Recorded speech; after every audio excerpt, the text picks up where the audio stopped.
everybody. Welcome, John. We're good. Another boring night at the office, John. How you holding up? Well, I think I have a few more grays. I'm going to look like you soon. Ooh, I'm sorry. At least the hair. We can't seem to win by more than one goal, but I'll take a win. Did you expect much different out of Colorado? Honestly, I didn't. You know, they were a relentless team. They don't give up. They continue to, you know, they keep coming. They coming, and they have a great offensive weapons. And you know, Zed Williams was a stud as he usually is, and we expected that from him. You know, going into the next game, we got to find a way to minimize his goals. What did he end up with? 5? 4, Yeah. around there. Nick Weiss has been having an incredible playoff. I thought he played really well in Game 2 in Hamilton, and then tonight, of course, with the game winner, and he had a big loose ball there towards the end. He's one of those veteran guys that's been with you through this run, and he's stepping. It looks like he's really stepping up here. Yeah, I can't agree more. I thought he had a great game in Hamilton as well, and I let him know that. And then today, another great game and game-winning goal. Wanted to give him the player of the game, but you know, I had to give it to Tehoka. But you know, Nick's a leader on the team. He doesn't wear an A, but he can easily have an A on his jersey. And with Tehoka too, I mean, he hasn't really had that same level of goal production so far in the playoffs, but he's been capable of it. What was different for him, do you think? He just looked more confident today. He seemed like he was going to the net more often. You know, I think maybe being a rookie doesn't want to step on anybody's toes, like step on Dane's toes or Josh's toes. And today he just played his game. He's a great player. He can score 3 to 5 goals a game. And today didn't hold back. Was this the type of game you've been expecting from him since the start of the playoffs?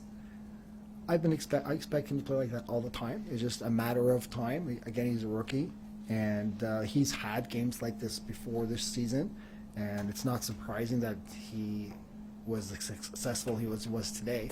I just like to see him do it all the time.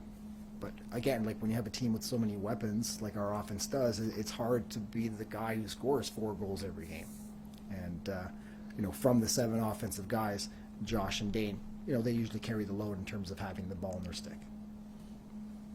Funny game, John, in that you get ahead by a few goals, and they'd come back. They wouldn't take the lead. I know. You'd respond. They'd respond. And I kept thinking the same. They haven't taken the lead, and I thought I was cringing if they did, because I just thought it would just give them that extra momentum, and they just couldn't get there. And I kind of think that saved us. And you know, like I thought at the end of the game where Nick scored, and then Matty made like 3 or 4 great saves, especially the last couple.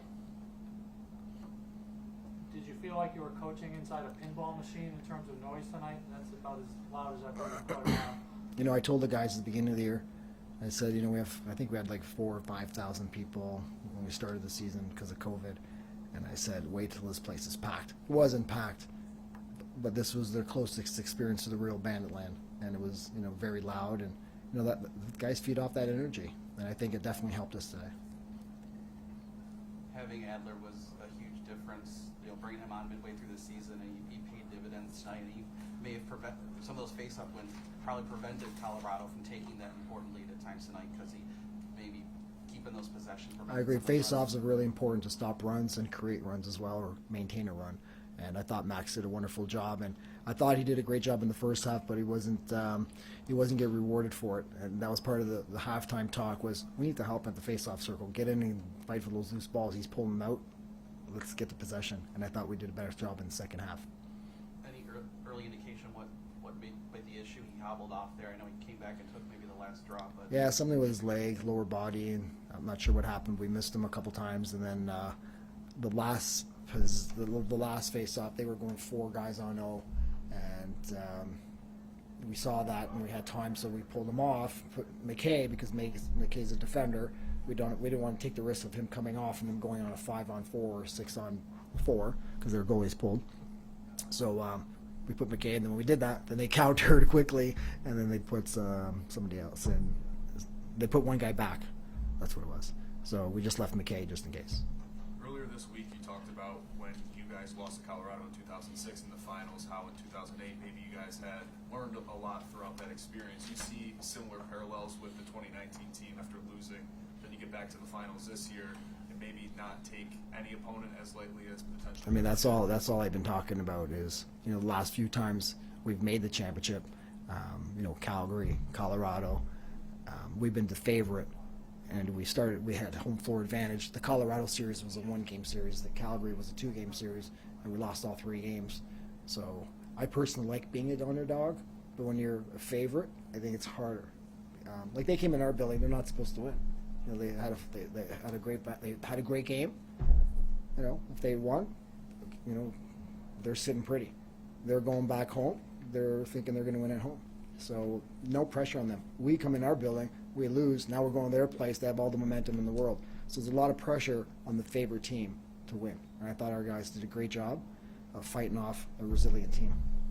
And I'm sure you reminded them of the Saskatchewan and Calgary, the last 2 trips to the finals where you lost the opener at home. Yeah.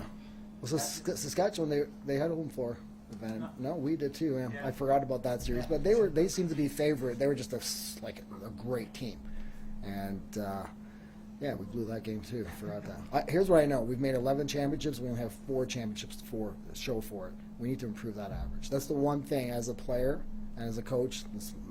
You know, I've been with the team since the inaugural year in '92. Is we're 4-4-11. That needs to change. One more question, guys?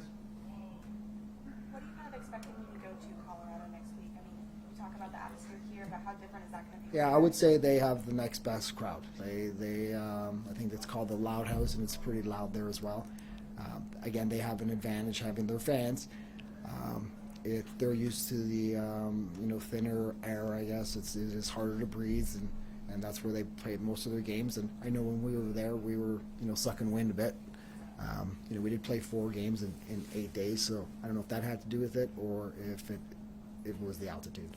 But it's a tough place to win. We lost there. We have something to prove. That's it. Thanks, guys.